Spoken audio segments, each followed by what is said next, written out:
Sorry, that was really rude. And I shouldn't be rude because today's lesson is all about polite, kind English phrases that you need to use in your daily conversation.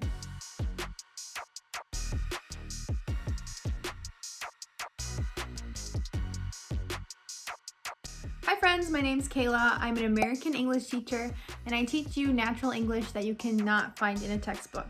Today's lesson is very important for your vocabulary because I'll be teaching you natural English phrases that we use to be polite and kind, and these are super popular amongst native English speakers. Let's get right into today's lesson, and let's start out with learning some very popular polite American greetings.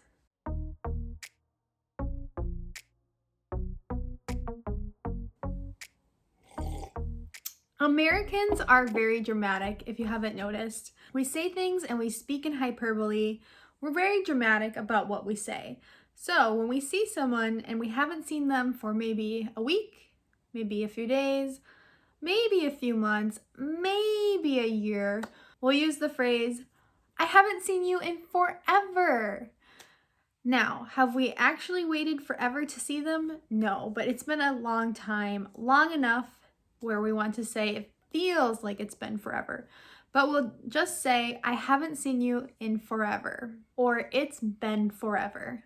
This just means you're really happy to see them and you hope that next time it doesn't take so long to see them again. More popular ways to say this are also, "It's been ages," or "I haven't seen you in ages," or "It's been a while." The most popular way to greet someone when you want to be polite and you're happy to see them, you've met them before, is to say, "It's great to see you." Or you can just shorten that to "great to see you." "Great to see you" can also be used as a way to say goodbye to someone. So "It's been great to see you." You can just shorten that to "great to see you."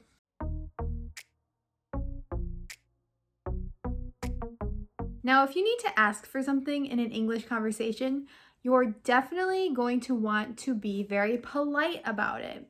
It can be awkward when you're learning a language to have to ask for things, so I'm going to teach you some really useful phrases that will help break that awkwardness and make you sound very kind. That way the person will be more likely to help you. So if you need to ask to use something or ask to do something, you can start off by saying, "Would you mind?" or "Do you mind?" A good example would be, "Would you mind if I borrowed your pencil?"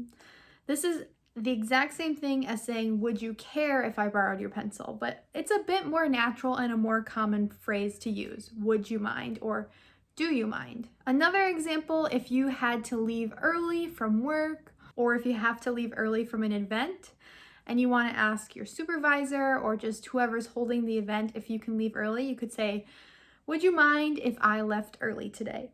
Now, if you're asking for somebody's time or you're asking to talk to them, a really common way to ask for a moment of someone's time is to say, "Do you have a minute?"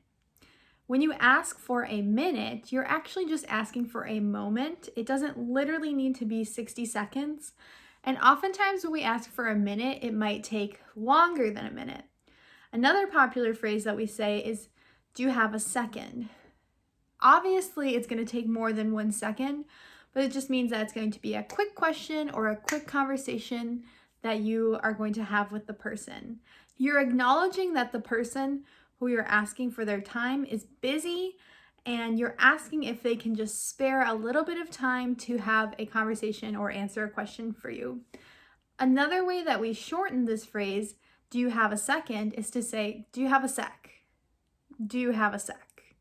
This is really popular. This is really also the only time that we abbreviate second to sec when we're speaking, SEC.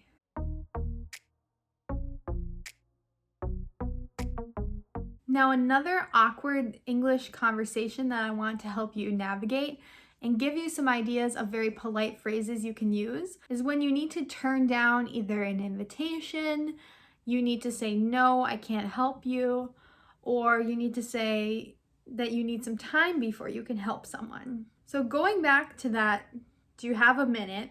If someone asks you for help, you could say, "Give me just 1 minute." If you ask someone to give you a minute or give me a second, you are asking them for a little bit of time because you're very busy before you can help them with whatever they just asked you. So maybe someone comes to your office and says, "Can you help me with this project?" Just tell them, "Give me a minute and then I'll help you." This is a very polite way of saying I'm busy and I need some time. Let's say that someone is asking for your help, but you cannot help at all. You either have a prior commitment, something that you have to do, or you're just too busy and you need to say no. It can be hard to say this sometimes, so again, let's speak in a very polite way. We're going to say, "I'd love to help, but." When you say but, it signifies that you can't help and you need to give your excuse after. So let's think about an example here. Your friend is going on vacation and they have asked you to watch their dog. Let's say you're allergic to dogs. That can be your excuse. Don't lie. This could be a real excuse. Your friend will ask, "Can you watch my dog while I'm on vacation?" You can say, "I'd love to help, but I'm allergic to dogs." Another example is if someone is asking you for help at work and you're just extremely busy that day, you're going to convey to them that even though you want to help, you just can't. You're so busy. So, "Can you help me with this project?" "I'd love to help, but I am just so busy today. I'm so sorry."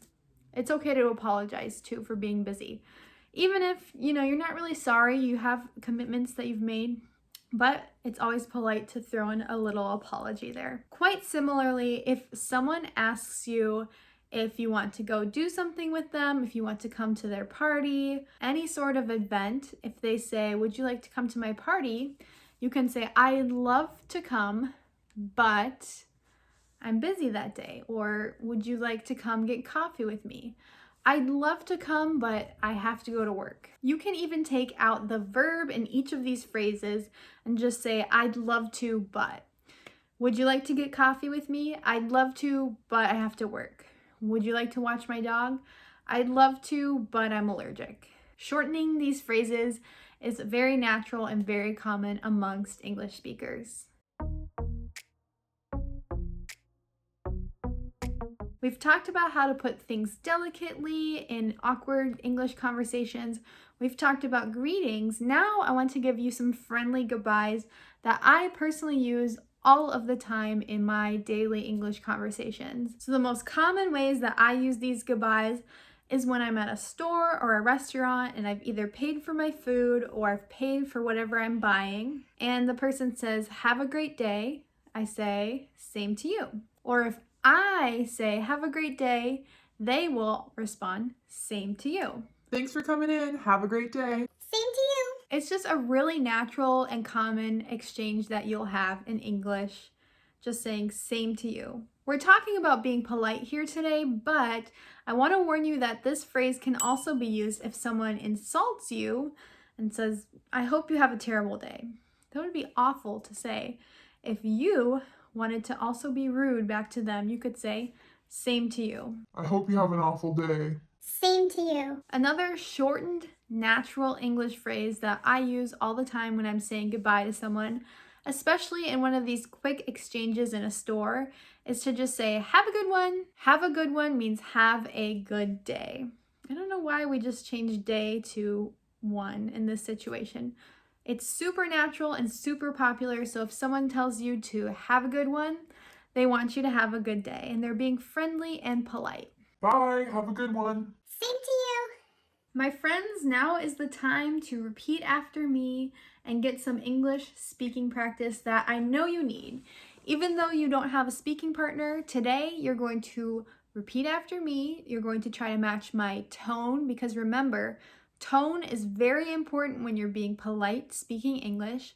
You're going to try to match my natural inflections and the speed at which I speak. I know many of you think that Americans talk very quickly, so I'm not going to talk exactly like an English teacher in this conversation. I'm just going to speak like I would normally speak so that you can repeat it and practice speaking like natives. Let's get started. I'll say the phrase and give you time to repeat and say the phrase out loud as well. Here we go. Hey, it's been forever.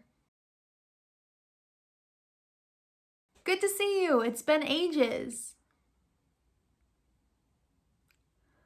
Hey, how you doing? It's been a while. Hi, it's great to see you. Would you mind if I borrowed your pencil? Do you have a minute? Do you have a second? Hey, do you have a sec? Could you give me just 1 minute? I'd love to help, but I'm incredibly busy that day. I'm so sorry. I'd love to come, but I have to work. Have a good one. Same to you. All right, my friends, thank you so much for practicing these natural, polite English phrases today. I hope that you hear these when you're in conversation, and I hope that now you feel confident to use them in an English conversation with any speaker, especially native speakers though. I know that you like natural English lessons, so make sure you subscribe to English with Kayla. I have 2 lessons for you each week, and they're all phrases like this that will really help you speak English confidently and sound natural. And it would support me so much if you gave this video a thumbs up, so thank you so much in advance. Follow me on Instagram at English with Kayla for more natural English tips. I post daily on there as well. Thank you so much again for watching. I'll see you in the next lesson, and good luck studying English.